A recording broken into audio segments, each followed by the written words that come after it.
Hi hello friends, welcome back to cinema action. Iniya சரிகமபால கடந்த வாரம் நடந்த டிக்கெட் டு ஃபினாலேக்கான ரவுண்ட்ல ஓல்ட் இஸ் கோல்டு ரவுண்டு நடந்தப்போ சூப்பரா பாடி அசத்தி இருக்காங்க. இனியாவோட பர்ஃபார்மன்ஸ் யாருக்கெல்லாம் பிடிச்சிருந்துச்சுன்னு கமெண்ட்ல சொல்லுங்க. ஜட்ஜஸ் ஸ்ரீனிவாஸ் சாரும் வியந்து போய் இனியாவோட ரொம்ப கியூட்டா பாடும்போது ரசிச்சு ஸ்மைல் பண்ணி பார்த்து என்ஜாய் பண்ணியிருக்காரு. அதே போல ஜட்ஜஸ் ஸ்வேதா மேமும் ரொம்ப சூப்பரான வாய்ஸ்ல அழகா பாடிட்ட இனியா அப்படின்னு ரொம்பவே என்ஜாய் பண்ண அப்படின்னு ஒவ்வொரு ரவுண்ட்லயும் அவங்க சொல்றது போல இந்த ரவுண்ட்லயும் இனியாவை ரொம்ப அழகா பாடியிருக்கேன்னு பாராட்டி இருக்காங்க. இந்த ரவுண்ட்ல மேலும் ஸ்பெஷலா கலந்துகிட்ட டிஎல் மகாராஜன் சாரும் இந்த குழந்தை இவ்வளவு அருமையா பாடுதா அப்படின்னு ஆச்சரியமா பாட்டை கேட்டு ரசிச்சிருக்காரு.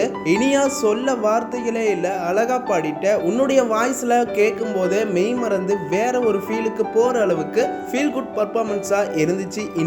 இனியா இனிமையா பாடிட்டாங்க அப்படின்னு ரொம்பவே சூப்பரா பாராட்டியிருக்காரு டிஎல் மகாராஜன் சார். என்னதான் பிரபலமான தேவயானி மேமோட பொண்ணா இருந்தாலுமே இத்தனை ரவுண்டா சரிகமபால பெஸ்ட் பர்ஃபார்மன்ஸை கொடுக்காம கண்டிப்பா கடந்து வர முடியாதுங்க. உண்மையாவே இனியா ரொம்ப நல்லா பாடிட்டு வராங்க. இனியா பர்ஃபார்மன்ஸ் உங்களுக்கு பிடிக்குமா கமெண்ட்ல சொல்லுங்க. மேலும் அடுத்த வீடியோஸ்க்கு நம்ம சேனலை சப்ஸ்கிரைப் பண்ணிக்கோங்க, பெல் ஐக்கனையும் கிளிக் பண்ணிக்கோங்க.